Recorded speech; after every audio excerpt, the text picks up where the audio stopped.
My name, Ethan, carried weight in the real estate world. I had built this company brick by brick with integrity. My family's legacy, our reputation, meant everything to me. I had always believed in fair dealings and transparency in all our operations. The auditors arrived quietly one Tuesday morning. I welcomed them with a handshake and a smile. I was confident in our transparent books. We had nothing to hide, or so I believed. It was a routine review, or so I was told. Their report landed on my desk like a physical blow. Millions were missing. Funds had been diverted through complex shell accounts. The numbers screamed of systematic fraud. My heart pounded, a cold dread spreading through me. The headlines screamed my name: embezzlement, corporate malfeasance. My reputation, a lifetime's work, shattered in an instant. Colleagues avoided my gaze. The whispers were like daggers. My world was crumbling around me. Security escorted me from my own office. Legal documents detailing my suspension lay on my desk unsigned. The board had already made its decision. Legal proceedings would begin soon. I was being removed from everything I had built. I saw Leo in the lobby. My younger brother. He offered a small, almost imperceptible smile. It was not of sympathy, but of something colder, something I couldn't quite place. He looked away quickly, but the image stayed with me. Disbelief warred with a gnawing suspicion. How could this happen? My mind raced, searching for an explanation beyond my own failure. The numbers, the timing, it all felt too precise, too deliberate. A terrible thought began to form. My home became my prison.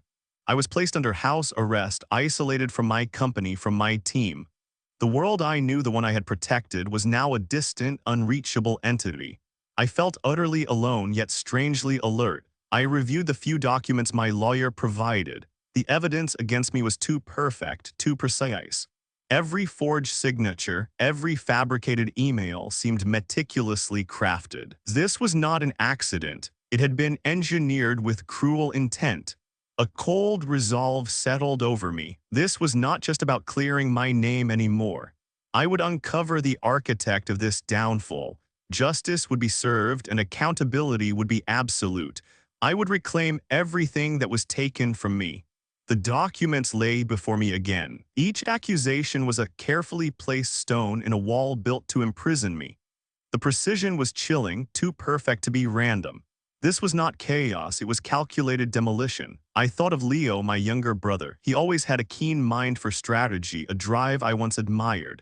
Now that memory felt like a warning. There had been a growing distance between us, subtle but persistent. I tried to reach our chief financial officer. Then I called the head of legal. Their phones went straight to voicemail again and again. My texts received no replies. It was a complete blackout. It became clear. Leo had isolated me completely. The silence from my former colleagues spoke volumes. It was a hostile, orchestrated quiet. He had strategically cut off all my connections. From my limited access, I began to piece things together. I reviewed old public filings and anything I could legally access. I needed facts, not assumptions. Every small detail mattered now. One transaction, a large transfer to an offshore account, seemed off. The date stamp, a minor detail, did not align with established company protocols. It was a small crack in a carefully constructed facade. A cold fire began to burn within me. Not rage, but a quiet, firm fury. This betrayal went deeper than I had ever imagined possible. It was a personal affront, a calculated destruction. I remembered conversations with Leo, subtle suggestions he made over the years. They now seemed like seeds planted for this very moment. His words, once innocent, now carried a sinister weight. This was no impulsive act. This was a meticulously planned corporate coup. It was designed to dismantle my authority and seize control of everything I had built. The scale of his ambition was staggering. My legacy, built with honesty and hard work, would not be stolen. I would expose the truth. Justice would be my guiding principle. I would reclaim everything that was taken from me piece by piece.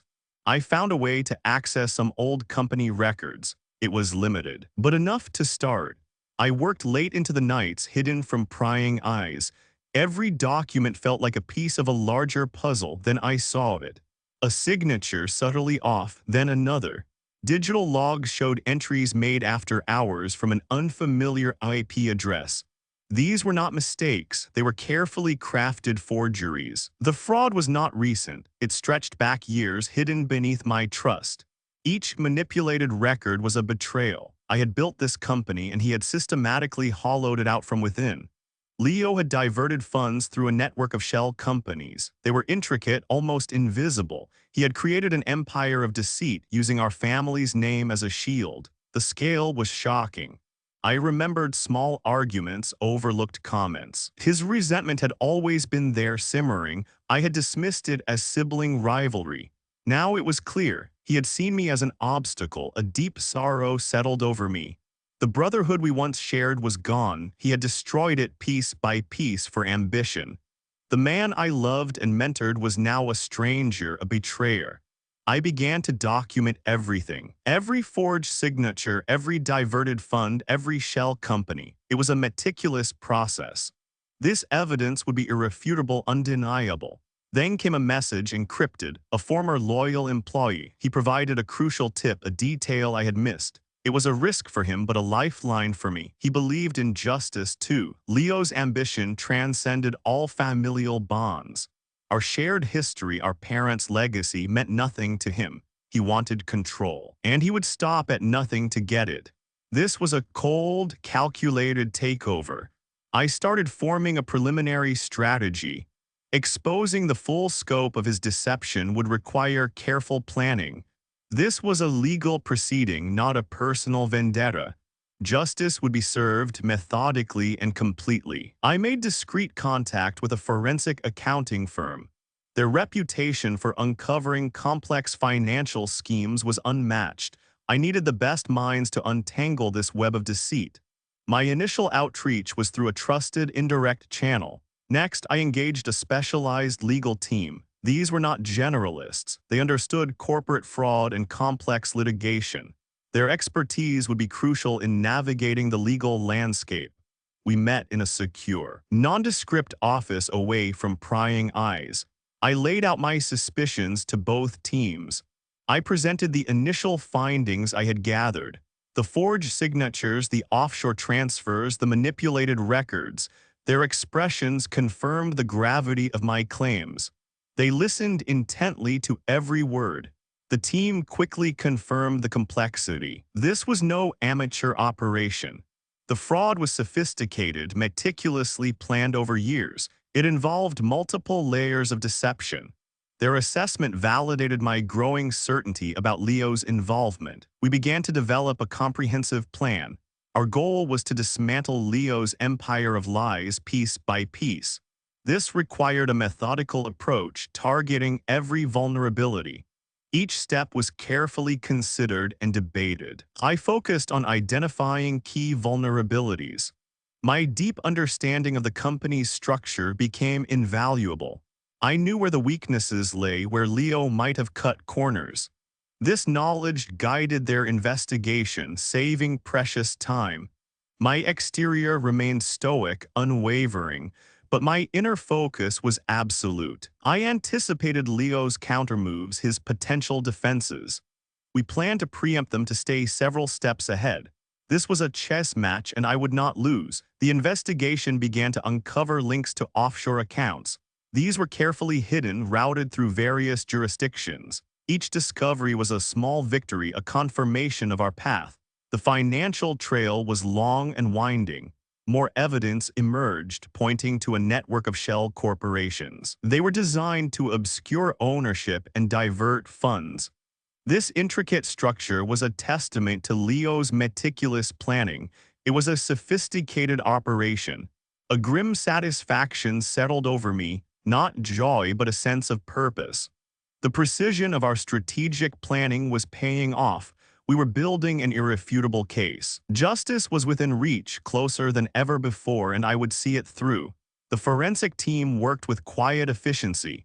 They began meticulously reconstructing the paper trail. Forged contracts were the first to emerge, each one a calculated deception. It was a painstaking process, but every detail mattered. Next, the manipulated audits came to light. Leo had made subtle changes just enough to obscure the truth. The team found inconsistencies in the financial reports. These were not errors, they were deliberate alterations designed to hide his actions for years. My knowledge of our internal systems proved invaluable. I guided them through old company procedures and obscure data paths. We focused on tracking illicit transfers following every lead. My insights helped them navigate the intricate web Leo had created, saving crucial time. Then came the digital footprints. Leo had been careful but not perfect. We discovered digital entries made late at night altering key financial reports. His IP address, carefully masked, was eventually traced. It was irrefutable proof of his direct involvement. Key witnesses, once intimidated, began to reach out. They spoke cautiously at first, fearing consequences. But as our case solidified, their willingness to cooperate grew.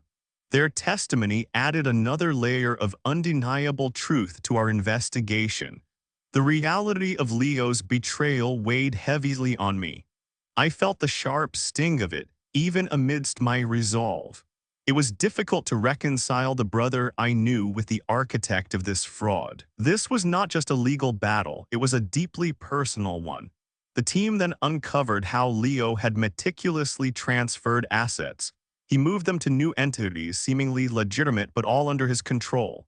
These entities were designed to absorb the stolen wealth, hiding it in plain sight. The scheme was elaborate. The scale of the financial manipulation was staggering. It impacted not just our company but many stakeholders. Investors, employees, and partners had all been unknowingly caught in his web. The sheer magnitude of his deceit was truly shocking. We secured irrefutable proof of Leo's direct involvement. Every piece of evidence pointed to him. My determination to ensure justice for the company and for all those affected intensified. There was no turning back now. Accountability was assured. The time for presentation was approaching. I began preparing for the critical juncture, refining our strategy. Every detail needed to be perfect, every argument watertight. This was the moment to expose the truth and reclaim our legacy. The boardroom was silent as my legal team presented our findings. We laid out the forensic reports, the irrefutable data. Every board member listened, their expressions a mix of shock and understanding. The truth was now undeniably before them. Next, we met with the regulatory authorities. This was a critical step, ensuring the full legal process would unfold. My team meticulously detailed the fraud, outlining the scope and the methods. They acknowledged the gravity of our evidence. The forensic reports were damning. Every manipulated audit, every offshore transfer was meticulously documented. The sheer volume of evidence left no room for doubt. It was a comprehensive picture of financial malfeasance, carefully constructed over years. Witness testimonies added human weight to the numbers. Former employees, once intimidated, spoke with courage. Their accounts corroborated our findings, detailing Leo's directives and his calculated deceit. Their words painted a vivid picture of his methods. Leo was confronted with the accusations. He tried to deflect, to dismiss the evidence as a misunderstanding, but his usual charm failed him. The weight of the facts was too heavy.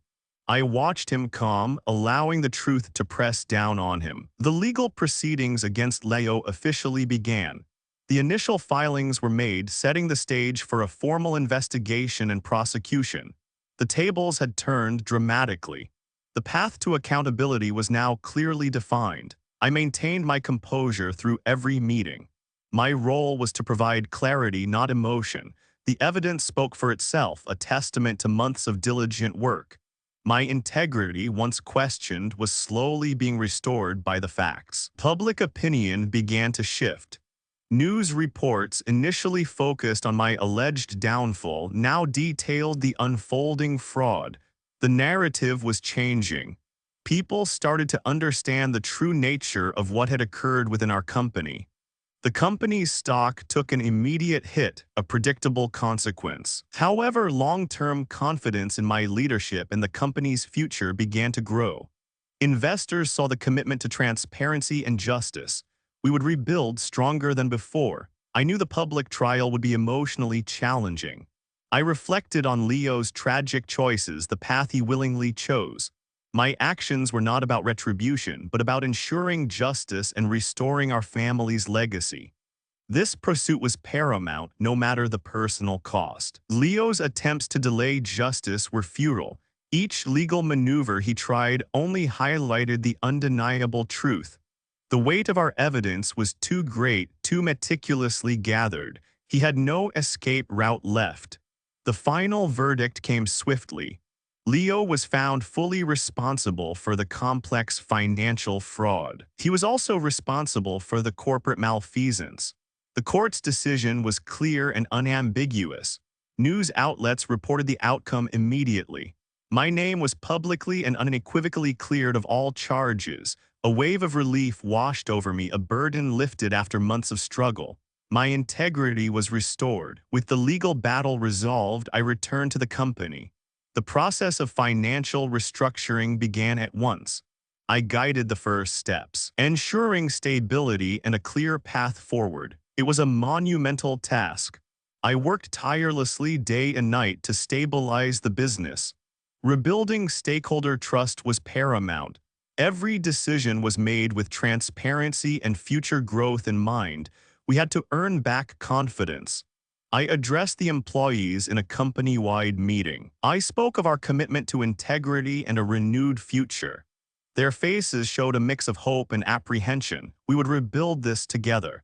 The family legacy, though deeply scarred, began its path to recovery. The damage was extensive, but our foundation was strong. We would honor the principles upon which it was built. This was a new beginning. I faced difficult decisions regarding the future management of the company. New leadership was needed. People who embodied trust and ethical practice. It was essential for long-term success. I weighed my choices carefully. Beyond the business, I faced the immense challenge of piecing together the broken fragments of my personal life. The betrayal had left deep wounds. I knew this would take time, much longer than the company's recovery. The initial steps towards professional vindication were secured. My name was clear, the company was stabilizing, but the personal healing had just begun. The road ahead was long, but my resolve remained firm. The latest financial reports confirmed our success. Our company, once on the brink, was now stable. The robust recovery was a testament to everyone's hard work. We were rebuilding stronger than before. I implemented stricter corporate governance policies. Ethical standards were reinforced throughout every department. Transparency became our absolute priority. This would prevent any future breaches of trust. I often reflected on the profound lessons learned. Betrayal leaves its mark, but it also builds resilience. I had faced immense challenges. I emerged from it all with greater resolve. Leo faced significant financial consequences for his actions. His assets were seized to cover restitution. The legal system ensured accountability. He lost everything he had stolen and more. Rebuilding relationships was a deliberate process. I met with key colleagues and business partners. I shared our renewed vision and commitment. Trust, once broken, slowly began to mend. I focused on mentoring new talent within the company. Instilling ethical leadership was now a top priority. Their integrity would safeguard our future. We needed a strong, principled foundation. The emotional scars would always remain, but I found peace in restoring my honor. My name was cleared, my legacy intact. That quiet satisfaction brought a profound sense of closure. We established new philanthropic initiatives. Supporting our community reinforced our family's core values. We would use our resources for positive impact. This was more than just business, it was purpose. I looked towards the future with clear purpose. Integrity would define every aspect of my leadership. This experience had forged a new path. We would build an even greater legacy rooted in unwavering principles. I had endured unimaginable betrayal.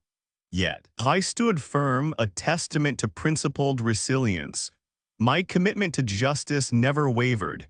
My legacy was not just restored, it was strengthened. I had the last word.